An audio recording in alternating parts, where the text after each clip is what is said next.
සුබ දවසක් හැමෝටම.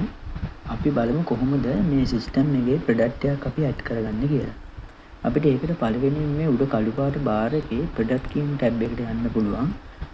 ඊට පස්සේ අපිට මෙතන තියෙන ඇක්ටිව් ප්‍රොඩක්ට් එක පෙන්වනවා. දැන් අපි මොකුත් ඇඩ් කරගෙන තියෙන මොකුත් පෙන්වන්නේ නැහැ. අපි ඊට පස්සේ මෙතන add new product කියන එකට යනවා. ඊට පස්සේ ඔයාලට බලා ගන්න පුළුවන් මෙතන සප්ලයි අහනවා, කැටගරි එක, යුනිට් එක, ඒ වගේ විස්තර අහලා මේ වගේ ෆෝම් එකක් එනවා. ওই ෆෝම් එක ෆිල් කරගත්තට පස්සේ අපිට ප්‍රොඩක්ට් එකක් ඇඩ් කරගන්න පුළුවන්. මම පළවෙනියෙන් සප්ලයර් ඇඩ් කරගන්න ඕන නම් අපිට අලුත් සප්ලයර් කෙනෙක් ඉන්නවා මේ වගේ විස්තර ෆිල් කරලා ඇඩ් කරගත්ත හැකි. නැත්නම් තියෙන සප්ලයර් කෙනෙක් හරි කලින් ඇඩ් කරපු කෙනෙක් හරි ඉන්නවා නම් මෙතන සර්ච් කරලා ඇඩ් කරගන්න පුළුවන්. මේ විදිහට මම ඇඩ් කරගන්න ඕන දැනට තියෙන එකක්. දාලා මෙතෙන්ට අපි ප්‍රොඩක්ට් එකේ නම දෙනවා. එතකොට මේ ප්‍රොඩක්ට් එකේ නම බැලුවොත් එහෙනම් මෙතන මේ ඉංග්‍රීසි වලින් ප්‍රොඩක්ට් එකේ නම අහන්නේ. එතකොට සිංහලෙන් බිලක් දෙනවා නම් ඒ බිල් එකේ print වෙන්න ඕන name එක තමයි මෙතන මේ product name සිංහල කියන එකට අපි ඇඩ් කරන්නේ. අපි මෙතෙන්ට test කියලා දාමු.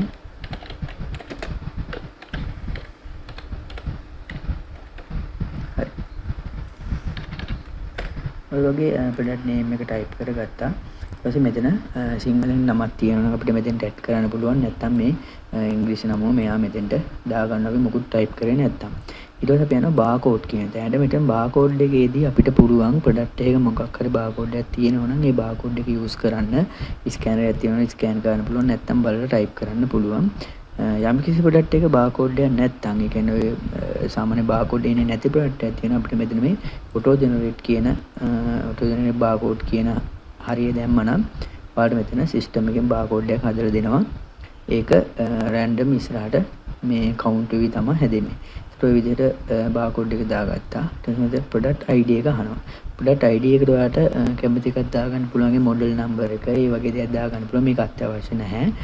ඊට පස්සේ අපි ප්‍රයිස් ඩීටේල්ස් වලට යනවා. මෙතන ප්‍රයිස් ඩීටේල්ස් බලුවොත් මෙතන මේ අහන්නේ බැච් නේම් එක. ඒ කියන්නේ ප්‍රොඩක්ට් එකේ බැච් එක. එතකොට මැනුෆැක්චර් ඩේට් එක, එක්ස්පයර් ඩේට් එක ඔය ටික අපිට දෙන්න පුළුවන් මෙතනින්.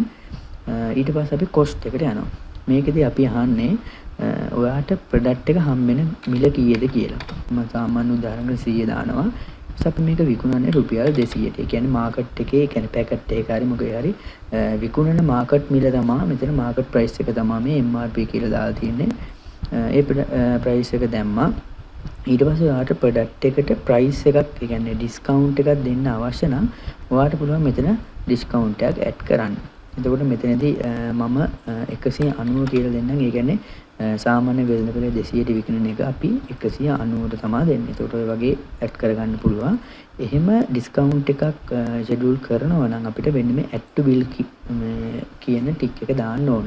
එතකොට තමයි එයා 190ෙන් බිල් කරන්නේ. මේ ටික් එක අයින් කරලා තිබ්බොත් 200ෙන් බිල් කරන්නේ. ඔය විදිහට අපිට ඩිස්කවුන්ට් එකක් දෙන්න පුළුවන්.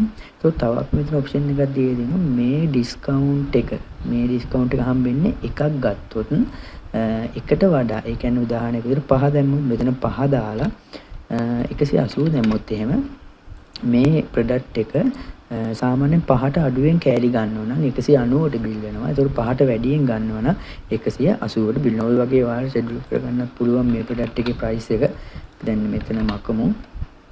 ඔය විදිහට ඔයාලගේ ප්‍රයිස් ටික හදාගන්න පුළුවන්. මෙතන හෝල්සේල් ප්‍රයිස් තියෙනවා, ස්පෙෂල් කියලා තවත් කැපිනියම් ප්‍රයිස් එකක් දාගත්ත හැකි. ඔය විදිහට ප්‍රයිස් ටික හැදුවට පස්සේ ඔයාලට ෆොටෝ එකක් ඇඩ් කරගන්න පුළුවන්. ඒක ඔයාලට කැමති ෆොටෝ එකක් ඇඩ් කරගත්ත හැකි කම්පියුටරේ තියෙන එක. ඊට පස්සේ අපි යනවා ස්ටොක් එකට. ස්ටොක් එකේදී ඔයාලට බලා ගන්න පුළුවන් මිනිමම් ඇලර්ට් ලෙවල් කියලා ඔප්ෂන් එක. මේ මිනිමම් ඇලර්ට් ලෙවල් කියලා කියන්නේ ඔයාලගේ ප්‍රොඩක්ට් එක ඔයාලගේ ස්ටොක් එකේ කොච්චර ප්‍රමාණයක් අනිවාර්යෙන් තියාගන්නවද කියලා. ඒ කියන්නේ ඉවර වෙන්න කලින් ඔයාලට දැනුම් දෙන්න ඕන ප්‍රොඩක්ට් එකේ ප්‍රමාණය තමයි මෙයා මෙතන අහන්නේ. අපි මෙතන උදාහරණයක් 10ක් දැම්මොත් ස්ටොක් එක ඉවර වෙගෙන යනකොට 10ට ලං වුණාම, ඒක 10 හෝ 10ට අඩු වුණාම මෙයා ඇලර්ට් එකක් දෙනවා. දැන් ප්‍රොඩක්ට් එක ඉවරයි, රීഓඩර් කරන්න කියලා. අන්න ඒ වගේ තමයි මෙතනදී අපි පාවිච්චි කරන්නේ. ඊට පස්සේ මෙතනදී අහන්නේ පළවෙනි පාර සිස්ටම් එකේ ප්‍රොඩක්ට් එකක් දානකොට කීයක් අතේ තියෙනවද කියලා. ඒ කියන්නේ ඇත්තටම අපි ළඟ ස්ටොක් එකේ කීයක් තියෙනවද කියලා. මම මෙතන 20 දාන්නම්.